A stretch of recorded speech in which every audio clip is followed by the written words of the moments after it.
ربیع الاول کون سا مہینہ ہے؟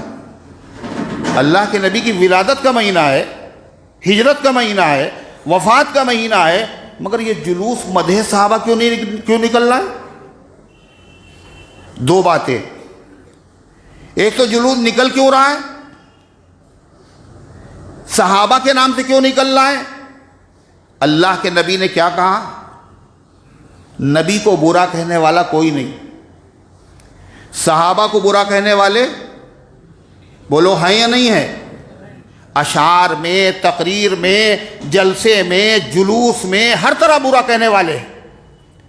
آپ نے فرمایا ان کی تعریف کو میری تعریف سمجھنا، ان کی برائی کو میری برائی سمجھنا، ان کی برائی کرنا حقیقت میں نبی کی برائی کرنا ہے۔ اس لیے مسلمانوں کو چاہیے کہ ہم برائی تو نہیں کریں گے لیکن ان کی تعریف کریں گے۔ دوسری بات، جلوس کیا ہے؟ بدعت ہے۔ چھوٹے چھوٹے لوگ، معمولی علم رکھنے والوں، اتنی لمبی لمبی زبانیں، جلوس بدعت ہے۔ کیوں بدعت ہے بھائی؟ کس نے جاری کیا ہے؟ جس نے یہ جلوس نکالا تھا کون تھا وہ؟ امام اہل سنت مولانا عبدالشکور فاروقی رحمۃ اللہ علیہ۔ اس جلوس کی قیادت کس نے کی؟ شیخ الاسلام مولانا سید حسین احمد مدنی نے۔ اس کے لکھنؤ کے حالات میں واجب ہونے کا فتویٰ کس نے دیا؟ مفتی اعظم ہند مفتی کفایت اللہ دہلوی رحمۃ اللہ علیہ نے۔ یہ اللہ کے نبی کی وصیت پر عمل ہے، زبانیں قابو میں رکھو۔ حضور پاک صلی اللہ علیہ وسلم نے کیا کہا پتہ ہے؟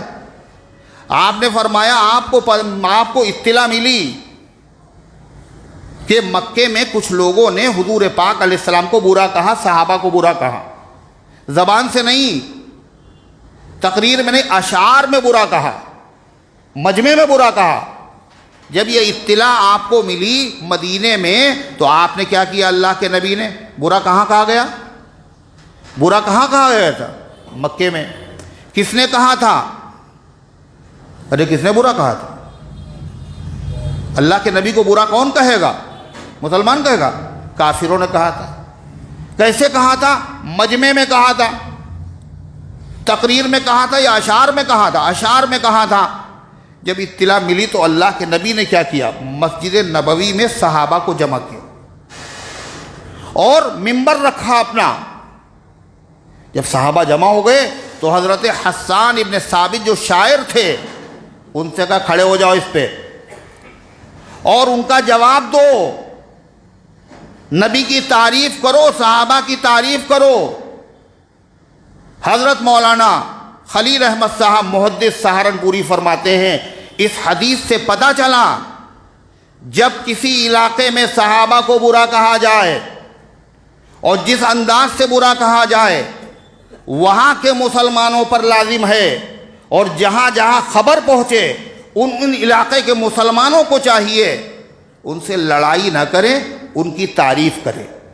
دوسرے کیا پتہ چلا؟ جس طرح برا کہا گیا ہے اسی طرح ان کی تعریف ہونا چاہیے۔ اگر جلسے میں برا کہا گیا ہے تو جلسے میں تعریف ہو، اگر مسجد میں برا کہا گیا تو مسجد میں تعریف ہو، اگر سڑکوں پر برا کہا گیا، جلوس میں برا کہا گیا تو جلوس میں ان کی تعریف ہو۔ ہم پابند اس کے ہیں کہ تعریف، آپ کو پتہ ہے بخاری شریف کی یہ حدیث ہے، دوسری حدیث نبی کی وصیت ہے۔ آپ نے فرمایا اذا ظہرت الفتن، جب فتنے ظاہر ہوں، بدعتوں کا رواج ہو، میرے صحابہ کو برا کہا جائے، فَلْيُظْهِرِ الْعَالِمِ، تو عالم کی ذمہ داری ہے اپنے علم کا اظہار کرے، صحابہ کی تعریف کرے، ان کا مقام، ان کا مرتبہ بیان کرے۔ اور آپ نے فرمایا فَمَن لَّمْ يَفْعَلْ، اور جو مولوی، جو عالم، جو علم والا، جو صحابہ کی مقام کو جانتا ہے، جو ایسا نہ کرے ایسے حالات میں، جب ایسا ہو تب حکم ہے، اگر ایسا نہ ہو تو حکم نہیں ہے۔ اگر برائی ہو رہی ہے تو تعریف ہے، اگر برائی نہیں ہو رہی تو پھر نہ جلوس کی ضرورت ہے نہ جلسے کی ضرورت ہے۔ آپ نے فرمایا اذا ظہرت الفتن، جب برا کہا ہے فَلْيُظْهِرِ الْعَالِمُ عِلْمَهُ، عالم اپنے علم کا اظہار کرے۔ اور آگے اللہ کے نبی نے جو بات کہی ہے وہ تھر تھرانے والی، دلوں کو جھنجھوڑنے والی. آپ نے فرمایا وَمَن لَّمْ يَفْعَلْ، اور جو ایسا نہ کرے فَعَلَيْهِ لَعْنَةُ اللَّهِ، اس پر اللہ کی لعنت ہے، وَالْمَلَائِكَةِ، فرشتوں کی لعنت ہے، وَالنَّاسِ، تمام انسانوں کی لعنت ہے. اور آگے کیا کہا؟